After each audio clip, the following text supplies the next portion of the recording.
श्री गणेशाय नमः. संपूर्ण महाभारत मराठीमध्ये भाग 29. अहो, तुम्ही भीष्म महाराजांकडे चला ना, अर्जुन म्हणाला. पण तुम्ही खेळताना द्रोण म्हणाले, खेळ मग खेळू, आधी आम्ही भीष्मांना तुमचे कौशल्य सांगणार. बरे तर चला, द्रोण म्हणाले. त्यांना तेच हवे होते. भीष्माचार्यांनी त्यांचे सर्व वृत्त ऐकून घेतले आणि म्हटले, द्रोणाचार्य, होय, आजपासून तुम्ही द्रोणाचार्य. तुम्ही कौरवांचे व पांडवांचे मुख्य गुरु. तुम्ही त्यांना सर्व विद्या शिकवा. यापुढे तुमच्या चरितार्थाची मुळीच चिंता करू नका. आता तुम्ही मानाने राहा. हे हस्तिनापूर आपले समजा. भीष्मांनी त्यांना विश्वास दिला. द्रोणांना हायसे वाटले. परशुरामांनी शिकवलेल्या उत्कृष्ट शस्त्रास्त्र विद्येचा उपयोग होईल. अश्वत्थाम्याला दूध मिळेल, मला मान मिळेल, कृपीची विवंचना दूर होईल आणि एक दिवस माझ्या शिष्यांकडून त्या द्रुपदाचा गर्व हरण करील, तरच द्रोण हे नाव लावील. द्रोणाचार्य मनाशी म्हणाले. अनुभवी भीष्मांनी द्रोणाची सूड भावना ओळखली. यांच्या मनातली इच्छा पूर्ण होण्यासाठी हे मन लावून आपल्या नातवंडांना धनुर्विद्या शिकवतील याची खात्री त्यांना वाटली. आपल्या त्यागावर उभे राहिलेले कुरुवंशाचे वैभव क्षात्रगुण संपन्न व्हावे, त्यासाठी जगातील अजिंक्य व सर्वश्रेष्ठ धनुर्धारी मनुष्याचीच गुरुस्थानी नेमणूक व्हावी असे त्यांनी ठरवले होते. श्रोतेजन हो, त्यानंतर सर्वांच्या शिक्षणाला मोठी शिस्त लागून परस्परात जास्तीत जास्त कौशल्य संपादन करण्यासाठी मुलांमध्ये स्पर्धाच लागली. काही वर्षातच एकाहून एक वरचढपणे जो तो तलवार युद्ध, शरसंधान, मल्लयुद्ध, घोड्यावर बसणे, सारथ्यकर्म, मंत्रप्रेरित अस्त्रयुद्ध या प्रकारच्या आणि इतर सर्व पौरुषपूर्ण युद्धकलात आपापले प्रावीण्य दाखवू लागला. त्याचवेळी एकलव्य म्हणून एक निषाद जातीचा मुलगा त्या राजपुत्रांबरोबर धनुर्विद्या शिकवण्यासाठी द्रोणांकडे आला होता. पण तो क्षत्रिय नाही म्हणून त्याला द्रोणांनी शिक्षण दिले नाही.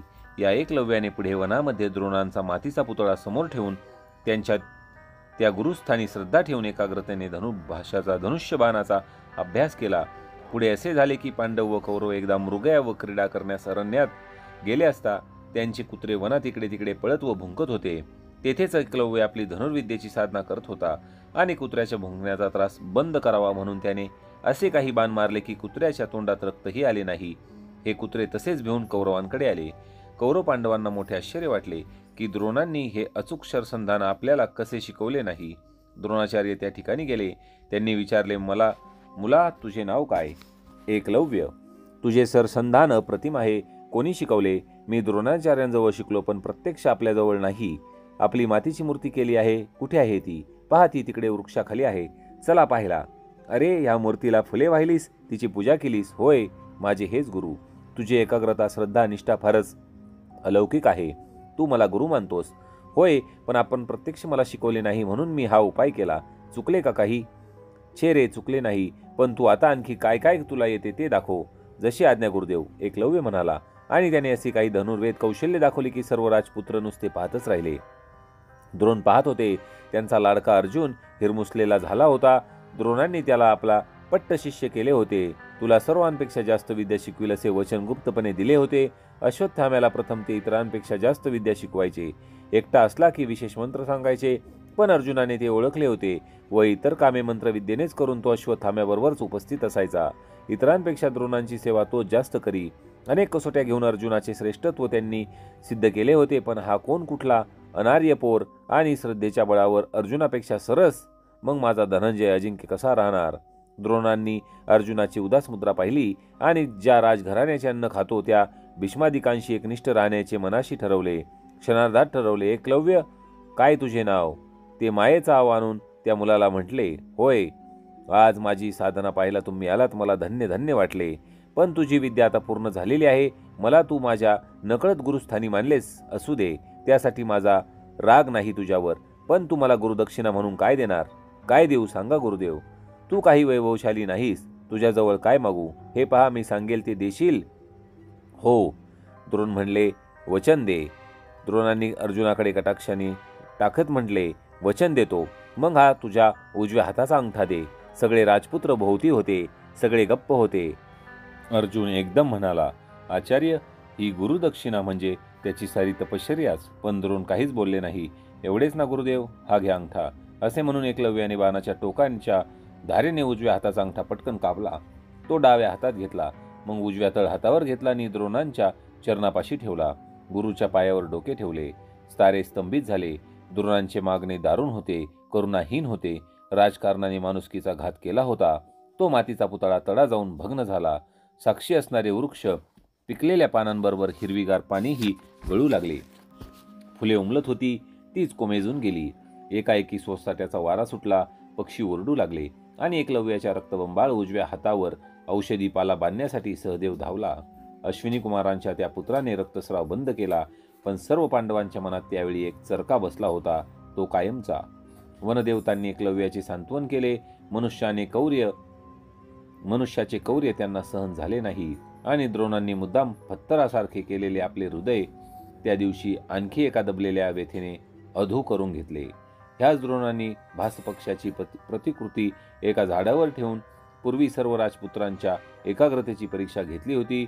अर्जुनाला शरसंधान करण्यापूर्वी फक्त त्या पक्षाचे डोके दिसत आहे असे ठरल्यावर त्यांनी त्याला बाण मारण्याची आज्ञा केली होती. बाकीच्या साऱ्यांना पक्षासह इतर सगळे दिसत होते, म्हणून ते कमी श्रेणीचे विद्यार्थी ठरले होते. या द्रोणांनी आता त्या अर्जुनासाठी अनार्य जातीच्या एकलव्याचा सरळ श्रद्धेचा असा घात केला होता. हे क्षत्रियांचे राजकारण होते. ऋषीजन हो, पुढे सर्व कौरव व पांडवांची युद्ध कौशल्याची परीक्षा घेण्याचे ठरले. एकलव्याची विफल साधना मागेच विसरली गेली. सारे वृद्ध राजपुरुष व हस्तिनापूरवासी आणि असंख्य ग्रामवासी ती परीक्षा पाहण्यासाठी जमले होते. भीम व दुर्योधन यांचे गदायुद्ध पाहायला फारच मोठा जनसमुद्र लोटला होता. मुद्दाम तुल्यबल अशा राजपुत्रांच्या जोड्या लावून द्रोणांनी व कृपाचार्यांनी द्वंद्व स्पर्धा करून घेतल्या. जो श्रेष्ठ ठरेल त्याचा जय जयकार होत होता. कुंती, पार्सवी आणि गांधारी, अंध धृतराष्ट्र, भीष्म आणि कितीतरी मंत्रीगण स्पर्धांच्या वेळी उपस्थित होते. अर्जुन हा सर्वश्रेष्ठ धनुर्धर म्हणून अनेकांशी द्वंद्व केल्यानंतर ठरला होता. त्याच्या नावाचा जय जयकार होत होता. मनातल्या मनात दुर्योधन व दुःशासन संतापले होते. अशा वेळी त्या स्पर्धास्थानी बाहेरूनच एकच गडबड गोंधळ ऐकू येऊ लागला. कोण म्हणतो अर्जुन सर्वश्रेष्ठ आहे? बाहेरून अनेक प्रेक्षकांच्या मधून झपाट्याने वाट काढत एक अत्यंत तेजस्वी तरुण पुढे घुसला आणि ओरडला. सर्व कौरव पांडवांनी आपापली शस्त्र सज्ज केली. हा कोण आला म्हणून सर्वजण त्याकडे पाहू लागले. त्याच्या शरीर सौष्ठवाला उपमाच नव्हती. त्याच्या मुखावर सूर्यासारखी कांती होती.